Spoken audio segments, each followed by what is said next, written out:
Hello there, this is Welsh ASMR 82. Hey, how you doing? So I just wanted to do a short ASMR ramble on something that was really weird that happened in the UK this weekend, and it is involving football and a footballer. So if you're from the UK, maybe you already know about it, maybe you don't, and about 75% of my subscribers don't come from the UK. So although the UK is my #1 region that watches this channel, actually overall combined it is only 25%. So I want to explain something that happened that really affected football coverage and highlights this weekend. So basically, the shortest version of a long story is Gary Lineker is an ex-England international. He played at many World Cups for England up until recently, before Harry Kane beat the record. I think he was one of the top goal scorers at international level and at World Cups, if I remember correctly. Maybe someone put it in the comment section if you know the exact fact there. So he was a very, very good footballer, and he played for a couple of clubs in England. His main team is Leicester, but he also played for Spurs, I think, and he also played in Spain for Barcelona, and he played in Japan as well, actually, in the J-League. So he's sort of well-travelled and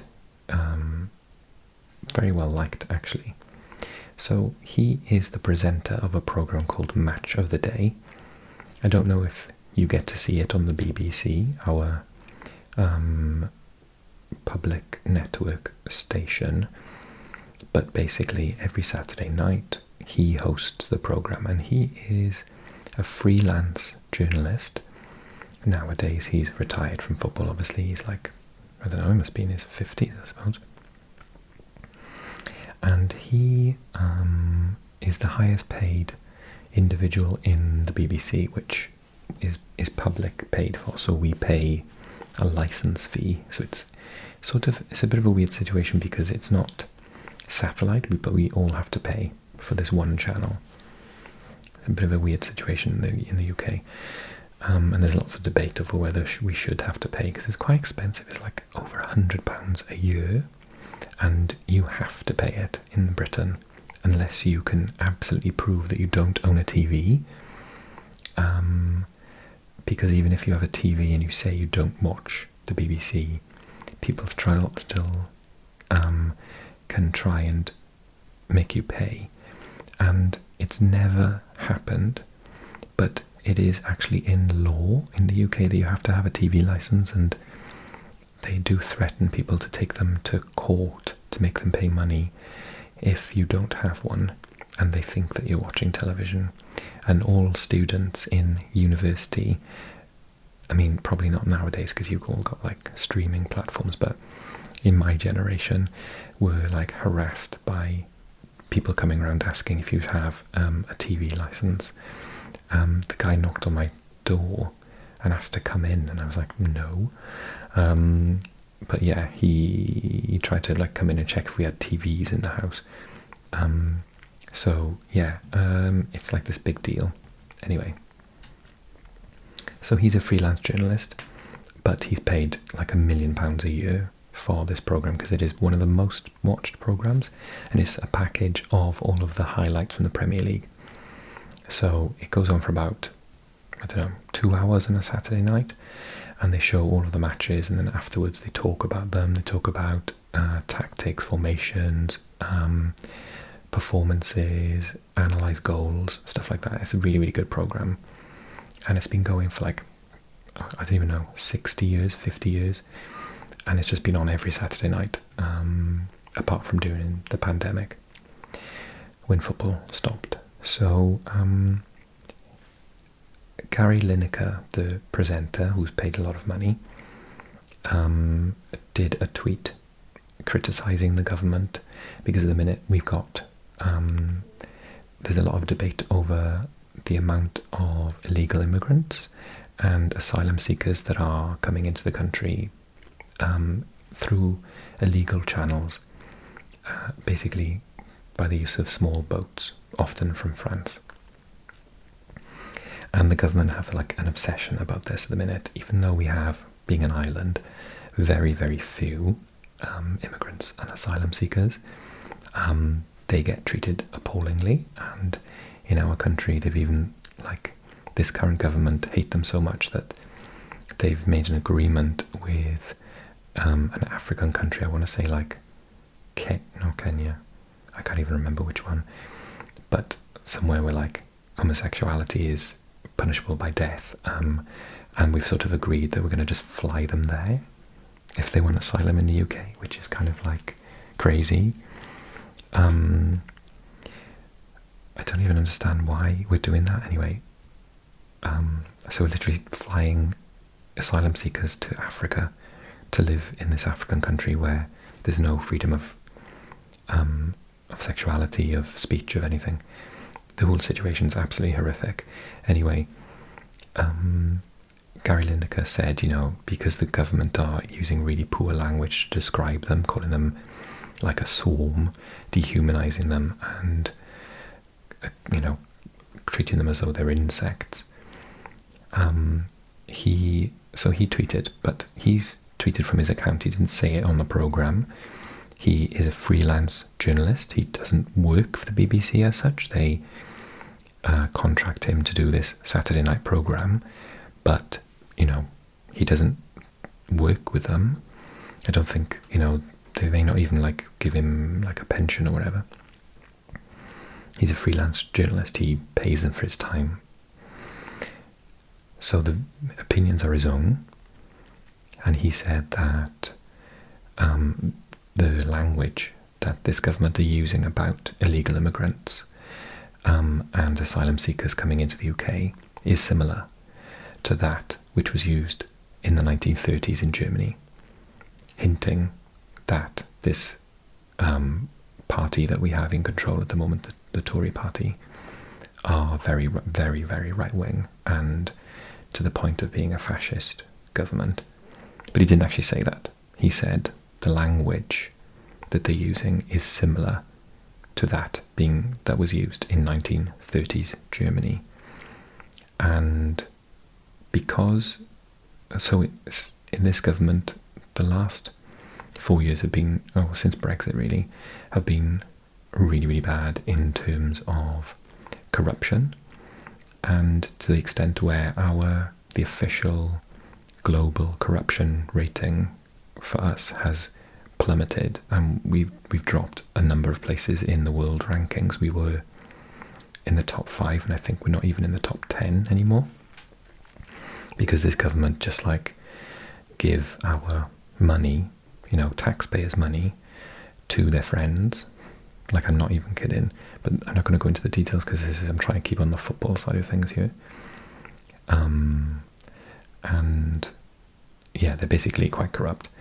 And the BBC, as I say, is publicly owned, and they employed someone as the CEO, as the deputy director, or whatever the role is, who was basically involved in this Tory party.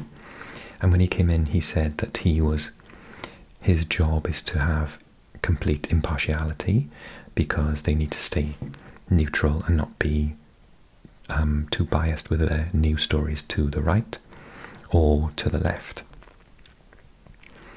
Because they are in a difficult position. Anyone who's left-wing thinks the BBC's take on news in this country is very right-wing, and equally those who are right-wing think that the BBC is really left-wing, so they can't win.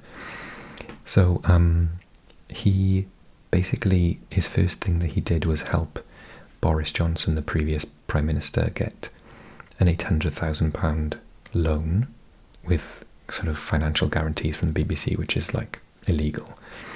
And then secondly, he I think he actually stood as a Tory minister in his ward, so he was actually, voted in as a Tory. Anyway, so he is very, very biased towards the Tory party, but yet, and he's under investigation from an independent body, yet he decided to have a meeting with Gary Lineker about his tweet, because the government had a press conference and said that they thought that Gary Lineker's tweet, like a footballer, was, very unhelpful, and, he should be dealt with. So the BBC were like, oh, well, we're in cahoots with the Tory party when they shouldn't be. And we'll discipline him for you, we'll tell him off. So they sort of said, oh, you're not going to present Match of the Day, particularly this weekend. This was on Friday, and Match of the Day is happening on Saturday, so it's all like super quick, like within a day all of this stuff happened. So the government did like a press conference criticising this footballer for disagreeing with their policies. We're a country of free speech, you're allowed to disagree with the government if you want to. And they said that he needs to be dealt with. Their dog's bodies, the BBC did deal with him, and then all hell broke loose.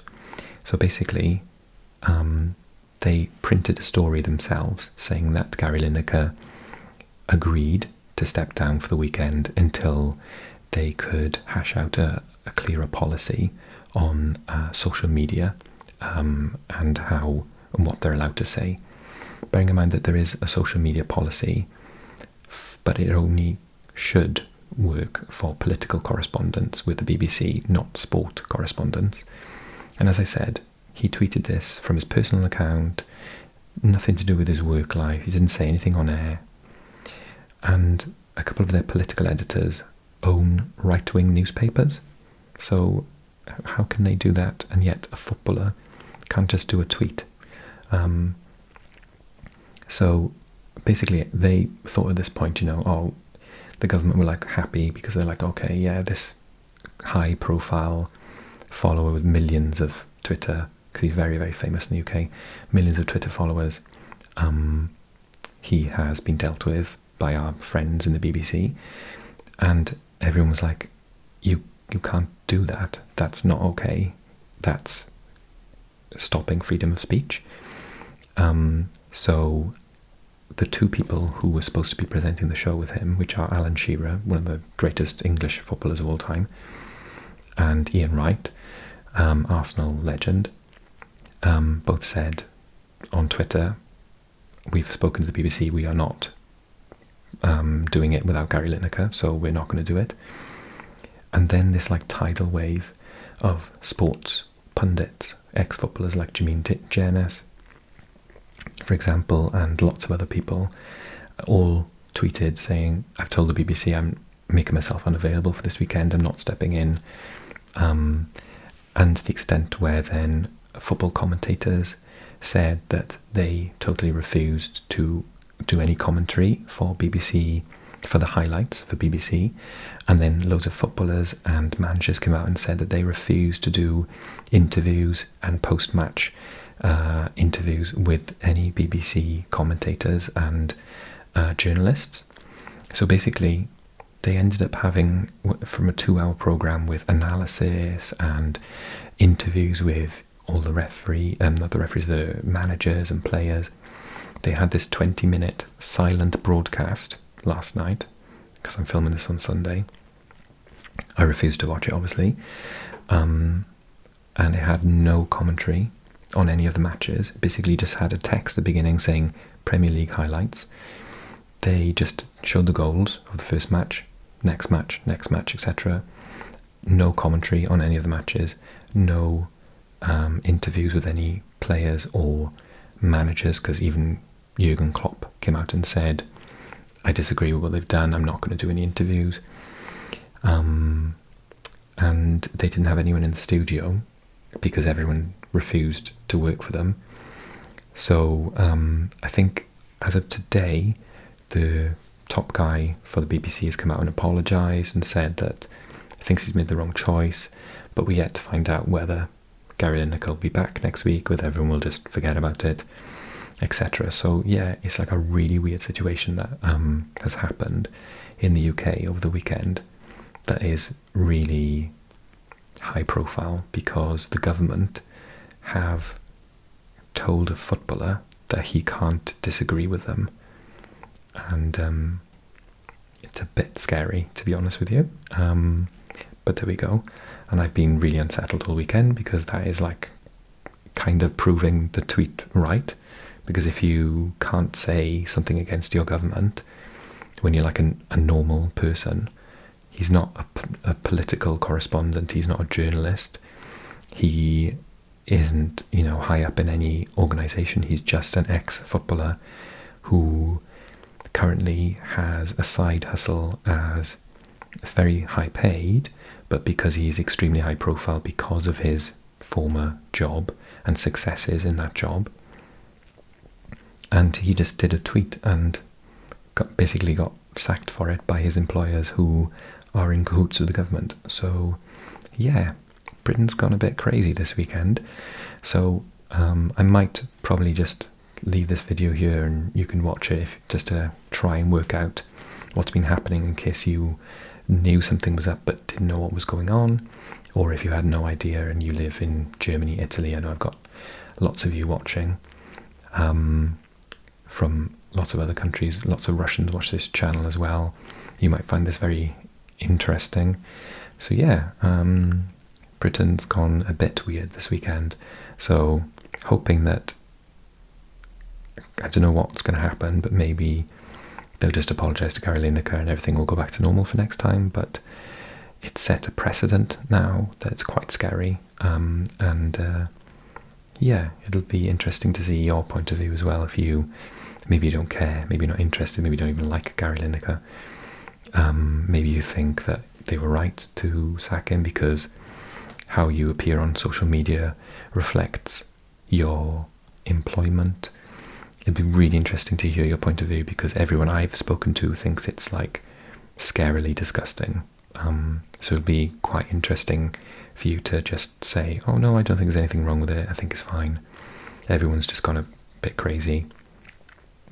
But personally, I am fully in agreement with not just the reaction from everyone to support Gary Lineker, but Gary Lineker's original comment on his tweet. I think that, you know, this government are pretty nuts, and yeah, I'm not a massive fan. So yeah, that's the football aspect, and I'm going to leave it there. This video's gone on about 3 times longer than I thought it was going to, but I hope it was just interesting for you anyway to learn about how politics in this country is so intertwined with football. At some point I'm going to do a video again on the Super League. I know 1 or 2 of you have asked me to do one, and again, in this country they're actually passing a law to say that Premier League clubs won't be able to join it. So again, the government seem to like them to get involved in football matters in this country. Is it the same in your country? Do you have similar rules? Do you agree with these things? Do you not agree with them? Be interesting to hear your viewpoints in the comment section below. So give this video a like if you've enjoyed it, subscribe if you're new to the channel, and give me your opinion. I can't wait to hear from you. Okay, take care everyone. Bye bye bye.